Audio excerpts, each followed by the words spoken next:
শরিয়া আইনের ব্যাপারে ওটাও বলেছে কিন্তু যে আমরা শরিয়া আইনে বিশ্বাস করি না। আমাদের সংগঠন পড়ে দেখবেন শরিয়া আইন বিশ্বাসের তো কথার ব্যাপারটা নাই কোথাও। আমরা মুসলমান যদি শরিয়ার আইন বাস্তবায়ন না চায় সে মুসলমানই না। আপনি যদি বলেন যে আমি শরিয়া চাই না, শরিয়া দ্বারা শাসিত হোক আমাদের দেশ বা আমি নিজে এটা চাই না, তাহলে আপনি নিজেকে মুসলমান দাবি করার কোন নৈতিক অধিকার নাই। যে ব্যক্তি বলে মুসলমানের সন্তান হয়ে বলে শরিয়া আইনে আমরা বিশ্বাস করি না, আল্লাহর কসম সে মুসলমান থাকতে পারে, সে মুরতাদ।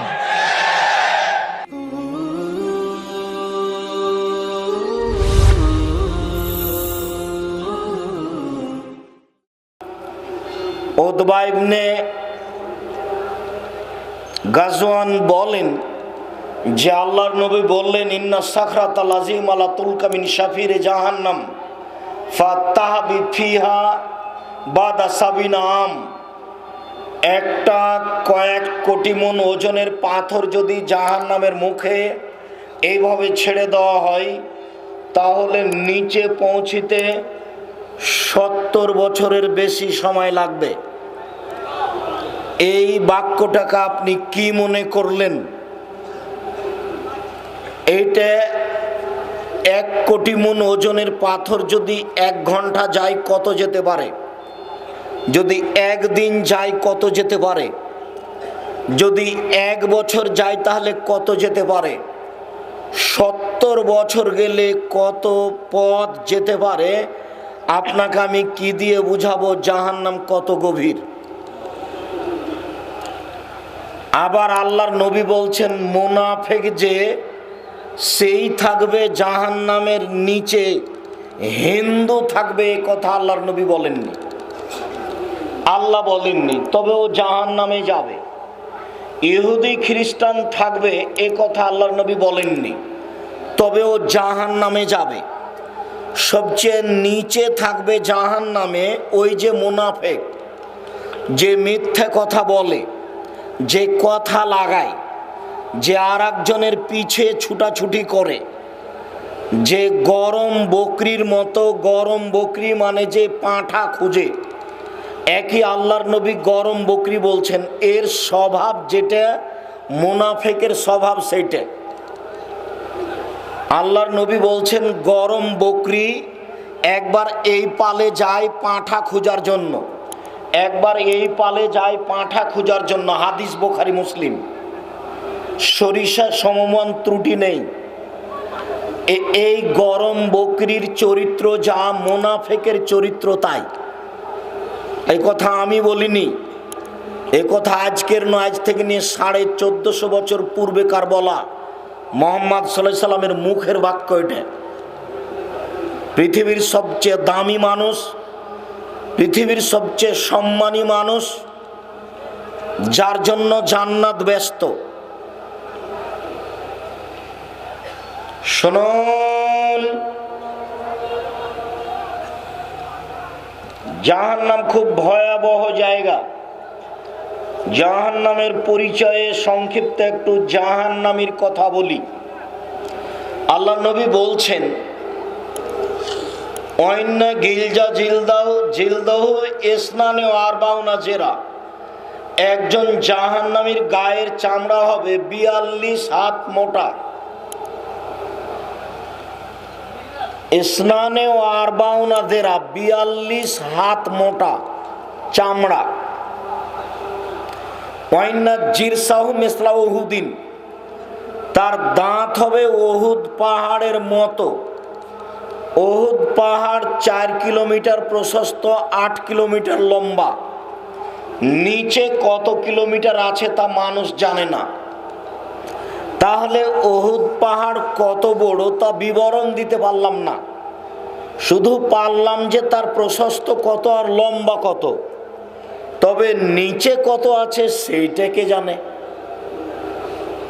তো দাঁতটা হবে উহুদ পাহাড়ের সমান। ফাঁকে জো মিসলু বাইজা, আর উরু রান হবে বাইজা পাহাড়ের সমান। বাইজা পাহাড় হলো 39 কিলোমিটার লম্বা। ওয়াইন্না মাজলিসু মিন জাহান্নাম বাইনা মক্কা ওয়াল মদিনা, একজন জাহান্নামীর বসার জায়গা 450 কিলোমিটার, মক্কা থেকে মদিনা। একজন জাহান্নামীর বসার জায়গা যদি 450 কিলোমিটার হয়, আর প্রতি হাজারে যদি 999 জন মানুষ জাহান্নামে যায়, তাহলে পৃথিবীর শুরু থেকে নিয়ে শেষ পর্যন্ত যত মানুষ এসেছে, যত মানুষ আছে, যত মানুষ আসবে, সবার যদি 1999 জন লোক জাহান্নামে যায়, আর একজনের বসার যদি জায়গা 450 কিলোমিটার হয়, তাহলে জাহান্নাম কত বড়। আল্লাহর নবী বলছেন, মানুষ, জিন, ফেরেশতা সব কিছু যদি একসাথে জাহান্নামের দরজা দিয়ে ঢোকে, তো দরজায় ঢুকতে সমস্যা হবে না। বিচারের মাঠে জাহান্নাম থাকবে, জান্নাত থাকবে, আল্লাহ থাকবেন, ফেরেশতা থাকবেন, মানুষ থাকবে, জিন থাকবে, পশু প্রাণী থাকবে, সব কিছু থাকবে। কিয়ামতের মাঠ কত বড়।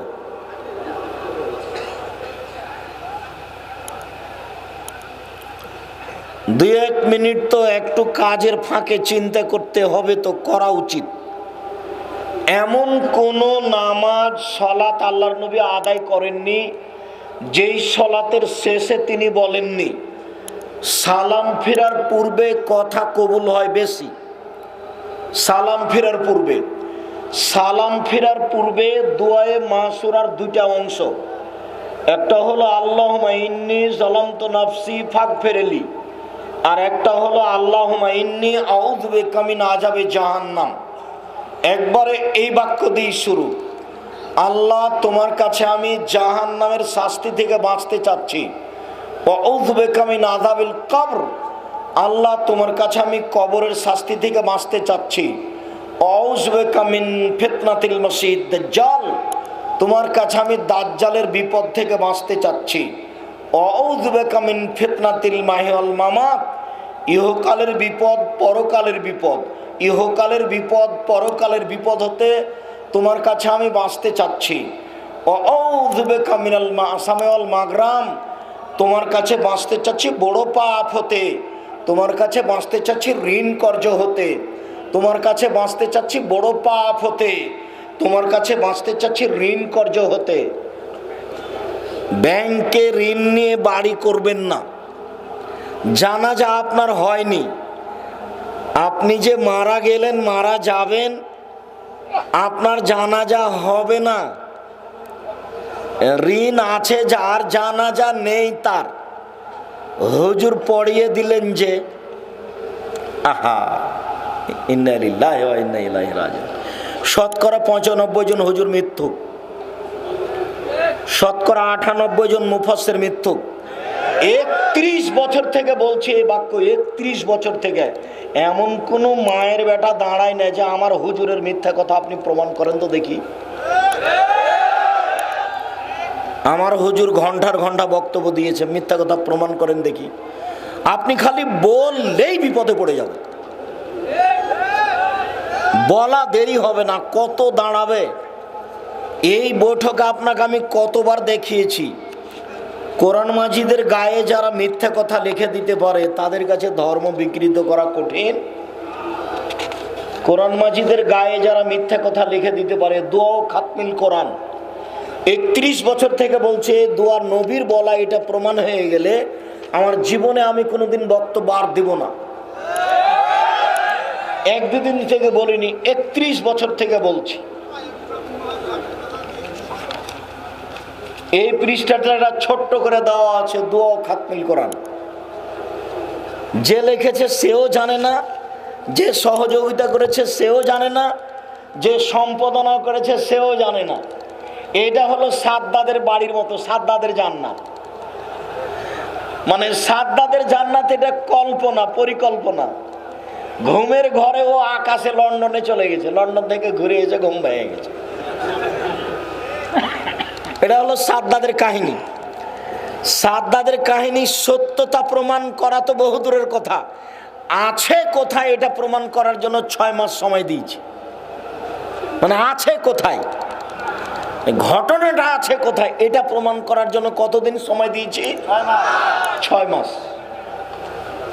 কেউ বলে না যে এখানে আছে, সত্যটা মিথ্যাটা পরে, এইভাবেই চলছে। শুনুন সম্মানিত দিনী ভাই বোন, জাহান্নামের পরিচয় সংক্ষিপ্তভাবে পেশ করলাম। জাহান্নামকে বিচার মাঠে টেনে হেঁচড়ে নিয়ে যাওয়া হবে। আল্লাহ বলছেন ওজিয়া ইয়াউমা ইযিম বিজাহান্নাম, জাহান্নামকে টেনে হেঁচড়ে বিচার মাঠে নিয়ে যাওয়া হবে। তাহলে কোথাও রেডি আছে, প্রস্তুত আছে জাহান্নাম। মাটির নিচে থাক আর আকাশে থাক, যেখানে থাক, মাটির নিচে আছে এ কথাই ঠিক। হেঁচড়ে টেনে নিয়ে যাওয়া হবে বিচারের মাঠে। আনাস রাদিয়াল্লাহু তাআলা আনহু বলেন, রাসূল সাল্লাল্লাহু আলাইহি ওয়াসাল্লাম বলেছেন, ইয়াউমুল কিয়ামা বিজাহান্নাম, বিচারের মাঠে জাহান্নামকে টেনে নিয়ে যাওয়া হবে। ওয়ালাহা সাবুনা আলফা জেমাম, জাহান্নামের গায়ে 70,000 লোহার রশি থাকবে। মা কুল্লে জেমামিন সাবুনা আলফ, আর প্রত্যেক রশির সাথে 70,000 ফেরেশতা থাকবে। তাহলে রশি থাকবে 70,000, আর এক একটা রশিতে ফেরেশতা থাকবেন 70,000। তাহলে কত হাজার ফেরেশতা হলো?